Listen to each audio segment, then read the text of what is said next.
What's good, everybody? It's your boy Big Nate. Welcome back to Big Nate's Book Reviews, home of the best book reviews. And today we have an especially dope video. Today we are doing a book tag video, but this book tag is one, it's not like your everyday ordinary one. It's one that's been created by yours truly, Big Nate. And it's because a lot of the book tag videos I've been seeing there's like the newbie booktube, there's the mid-year freakout, there's all these different tags, but to me they just don't be hitting. So I went on my Mahatma Gandhi. I said, be the change that you want to see in the world. And so what we did is we created a list of our own. And I think a good name for this book tag is the essentials book tag, because I think in these mere 8 questions this is everything you would ever possibly want to know about a booktuber. Gets to their essential tastes and styles and authors and books and everything else you would want to know. But of course, before we get into any of that, this is Big Nate's Book Reviews, home of the best book reviews, so you guys already know what we need to do, and that is to spark this doobie. So today we are going to be smoking this for, at the end of the video I'm going to tag some folks, and so anybody who ends up participating in this tag, or even if you're not tagged, anyone who participates at all, we are smoking this for them. So without further ado, let's get this sparked and let's get right into the essentials Big Nate's Book Reviews tag. So for the first question, name 3 books that you think best define your style. Ooh, okay, so we already getting into it. And so for my first one, I'm gonna kind of cheat, but I think it works. I'm doing the collected works of Jorge Luis Borges, and I guess if I have to pick one, maybe a slight preference for ficciones. But Borges to me, I think, is just an excellent representation of my style, because for one, he's dark, he's surreal, he's mystical, he has tons of symbolism, but each of his short stories, and that's all he's written, by the way, exclusively short stories, but it's just amazing to me what this man is able to do in the span of 5, 6, 7 pages. These are stories that I constantly am returning to, and it's truly without exaggeration that I say each time I read them I get something new out of them. Now, Borges isn't going to be for everybody. He's like a very dense writer. It can be pretty challenging to read his stories at times, but like if you can really get into it and immerse yourself into the real universes it feels like that he is able to create in the span of these short stories, I promise you will not regret it. So just the philosophical fiction and also like the dark, surreal, maddening, cerebral quality, like all these stories, I think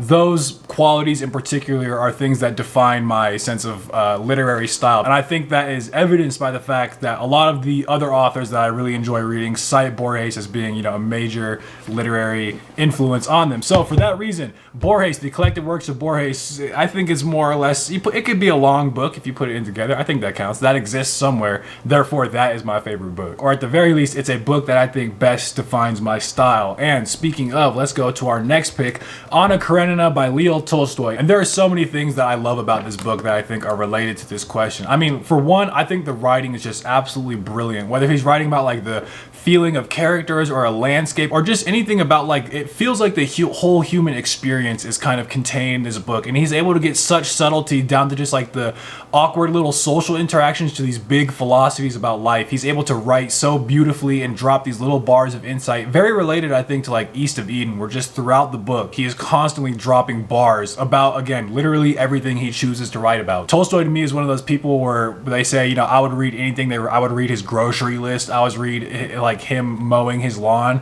Leo Tolstoy is one of those people, just anything it seems like he touches. And again, he ends up touching on the whole human experience, or a dang near large part of it in his book, but everything he touches turns to gold. Call him Midas. And for that reason, Anna Karenina is a book that I think, you know, when I think about some of my favorite books, a lot of it can be traced back to, I think, what's happening here in Anna Karenina. So for that reason, it defines my style. And that leads us to our next book, Memories, Dreams, Reflections by Carl Jung. And you know, this book is technically a memoir, but totally baked into it is his theory of dreams and the unconscious and psychoanalysis and his sort of like mystical, more supernatural beliefs. But that's because all of that really is an integral part of Carl Jung's life. So Memories, Dreams, Reflections, really more than anything, I think, is an autobiography. It is one that is just so rich with insight and philosophy, again, about all these different things that I just mentioned, dreams, unconscious, all that good stuff. If you like Carl Jung, if you haven't read this already, then this is, of course, is going to be a must read. Put that on your required curriculum. So look at this dope lineup, folks. We got Borges, Anna Karenina, and Carl Jung. What more could you ask for? I think that is a pretty good representation of books that define my style. And so that leads us to question number 2. The first 2 are kind of like the bigger ones. Then we'll get to the, you know, the one and dones. But number 2 is a favorite classic book and a favorite contemporary book. You also have the option if you want, because for me, classic is just too vague. There's so much under that branch. So I'm going to do, like, you know, a real true and blue classic, a modern classic, and then a contemporary book. You, however, are welcome to do whatever you like. But for my first classic, I'm going to say Don Quixote by Miguel de Cervantes. And the thing that really most comes to mind for me is just two aspects. One, the friendship and relationship that evolves between Don Quixote and Sancho Panza, but also just like the premise of the book itself, where like Don Quixote ends up reading so many of like these fantasy, knight in shining armor, chivalry, adventure novels that he ends up going insane, and he himself believes that he is like essentially a character living in one of these books that he's reading, and he goes on to live this life of misadventure and fantasy and knight errantry. And part of what makes this book so funny is like the constant interactions, the confrontations between Don Quixote, who's completely gone mad, and also Sancho Panza, who's just dumb as rocks. He's the only one dumb enough to actually believe Don Quixote is genuinely a knight. So just the interactions between Don Quixote and Sancho Panza, who, by the way, their relationship really just flowers and blossoms into something that I think in all sincerity is genuinely beautiful. But just the misadventures, like I said, that Don Quixote and Sancho get into this book, I think are so much of what makes it funny. And then I think on top of just like the kind of slapstick absurdity, hijinks ensues, overarching everything are, you know, really deep themes. I found myself genuinely asking throughout this book, you know, who really is the one who has gone mad? Don Quixote, who has rejected the everyday tedium world of peasantry in favor of this life of adventure and fantasy, and above all just like joy and imagine, like so many things come to mind. So is it really Don Quixote has gone mad, or is it us who choose to participate in the dreary society that's just totally, I think in comparison with this book, uncharmed? Like we lose our childlike sense of wonder with the world and imagination and all these things, right? Anyway, I'm kind of rambling, but Don Quixote for this reason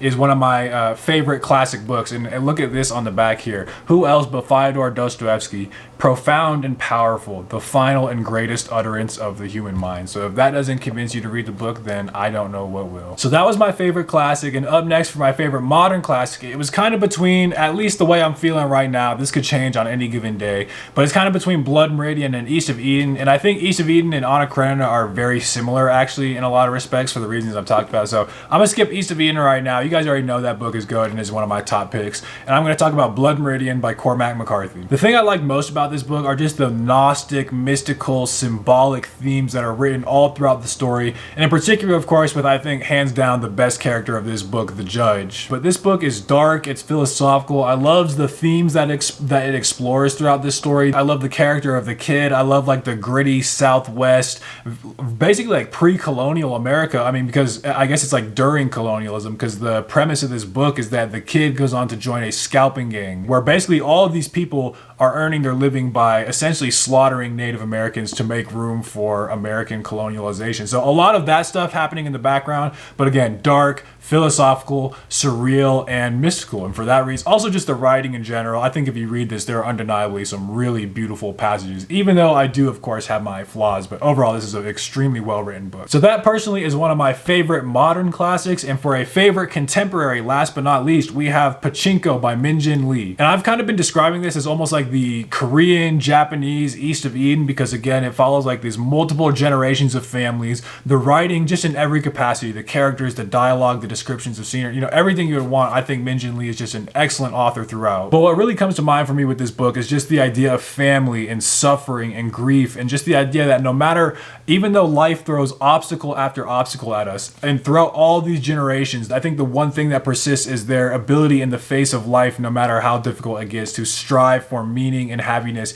And even if you have to pass the torch and basically sacrifice your life for the upcoming generation of your family, or, you know, loved ones that you also want to care for, that is all things that I think come out in Pachinko, along with so much more. And it is for that reason that Pachinko, I'm going to say, is one of my favorite contemporary books. And, you know, that's saying something because they are few and far between. But this is a book that will undoubtedly, in my opinion, be a future modern classic. All right, and with that, we are on to our next question. What is your favorite book that you have read so far this year? And for context, for me, it's like mid to late June. So you can answer that question however you want. But for me, the favorite book I have read so far this year, I'm going to have to say Modern Man in Search of His Soul by Carl Jung. This is essentially a collection of lectures that he gave with, like, you know, one or two essays sprinkled in there, but I think the lectures work really well as essays. But this book just covers like all his major intellectual interests. I feel like the nature of the unconscious, finding meaning in dreams, different psychological types, the relations of psychology and art, principles of psychoanalysis in general, like you just got a whole basically gamut of fire ass ideas by Carl Jung. And if you're interested in Jung, I think this is as good a place as any to start. So for that reason, I'm gonna say this is my favorite book that I have read this year. And that brings us to our next question, which is, what is the longest book you've ever read? For a second, I thought it was actually gonna be Don Quixote, but actually, kind of by a landslide, it is War and Peace by Leo Tolstoy. This thing is clearly a brick. I think it's like 1,200 pages and like big pages, and you know, so it ain't nothing to scoff at. But honestly, I do feel like War and Peace could have been edited down quite a bit. I mean, it's still a fantastic book. It follows all these, rather than being, because you would think something like this has got to be like multi-generational to cover all these different stories, but really it just follows a certain kind of like cohort of characters and all these events that are taking place with the War of 1812 and the war between Napoleon and Russia. And that war is actually very much in part what this book is about. I think as much as anything, this is a book of philosophy of history. I talked about this in a whole other video on the other channel, but just the idea that history is like this current which just inevitably is going to sweep you away. It's almost like a deterministic sort of thing. Like everything, all the different million different causes that preceded and were necessary for instance, Napoleon to rise to power, which goes back to the French Revolution, which goes back to before then, and as far back ultimately as the beginning of human time. All of these factors had to conspire just so for exactly what to happen happened. And you know, just this idea in general with relation to the characters and the historical backdrop, a lot of interesting and fantastic stuff, I think, in War and Peace. All right, and with that, we can move on to our next question. Question number 5. What is your favorite genre book? And the way I'm defining this, you know, there are so-called genres of literature like romance, horror, science fiction, fantasy, you know, things like that. Of that whole class of literature, what would be one of your favorite books? And for me, it's going to be in the science fiction category, and I am choosing Frankenstein by Mary Shelley. I've talked about this book a lot, but just the idea that the daemon is not this monster, he's actually something with a rich inner mental life, and he's philosophical and he's complex and he wonders about life and all these different things. But just the relationship between the daemon and Victor Frankenstein and how just kind of throughout the years they are constantly playing cat and mouse with one another. Also, Victor Frankenstein's kind of rise to madness, like this scientific mysticism, and he becomes super interested, no, more than interested. He becomes obsessed with the questions such as, you know, what is the origin and nature of life? For all these reasons, I think Frankenstein is for all its flaws, it can be over descriptive. I've talked about this book before, I'm not going to get into it here, but Frankenstein, I think, is one of my favorite so-called genre books of literature. All right, and with that, we can move on to our next question, which is, what is a book you most want to read? So it's not necessarily like the book you plan on reading next, but it's a book you're kind of like aspiring to and one day hope to be able to say that you have read it. And that for me is Gravity's Rainbow by Thomas Pynchon. And really the thing behind this, people have such strong opinions, mostly I think in the direction of thinking this is a fantastic, one of their favorite books of all time. But there are some people, which to me are kind of trusted sources, who actively dislike this. And I hear it's notoriously challenging, for which oftentimes for me just means like notoriously like bad, difficult. But I do recognize, of course, there are plenty of exceptions. I've read some very, very challenging books that are in proportion rewarding to that challenge. So anyway, I'm just wondering if Gravity's Rainbow is going to be like one of those books. I've read nothing by Pynchon. I have The Crying of Lot 49. I might try and get to that, maybe even sometime this year, just to get a little sample of what Pynchon is like. But anyway, like I said, Gravity's Rainbow is a book that I would say I most want to read. And with that, we are at our penultimate question, question number 7, anything but fiction. And as this question would suggest, you got to just name a book that it could be memoir, it could be essay, or it could be, for instance, book of philosophy, such as Plato's The Republic. The reason I like this book, one, the literary style, the fact that it's an actual conversation, Socratic dialogue. Like, I know a lot of it ends up just becoming almost reading like a normal book, but I think a fundamental part of this is the conversational nature, the thought experiment. That's the thing, you get so much in this book. You get the allegory of the cave, where like the shadows is just cast by the fire, which really, if you come out the cave and see the beautiful real light of the sun. You have the ring of Gyges, which is like, if you were invisible, is it still beneficial for you to act with integrity? Not to mention the premise of the book itself, the Republic. This is what he's doing, is building a society from first principles, from scratch. And that in fact is why you have to go on this whole journey of a theory of virtue and morality and knowledge, and again, all the different things that get discussed in Plato's The Republic. And that brings us now to our final question, question number 8. What are you currently reading? So for me, I always kind of got 2 books. I got like a fiction and a nonfiction. I am reading Moby Dick by Herman Melville, which I'll just say is, you know, more entertaining than I thought. For one, like there's the little whale kind of tangents, but the characters here, the events, the mystique between Captain Ahab and the scene that just took place was genuinely like mystical, and it gave me a little bit Blood Meridian vibes while we're on the topic. And he, of course, Cormac McCarthy, a big influence of his was this book. So I'm thoroughly enjoying this so far, I have to say. I'm only like 100, 200 pages into it, but yeah, so far thoroughly enjoying.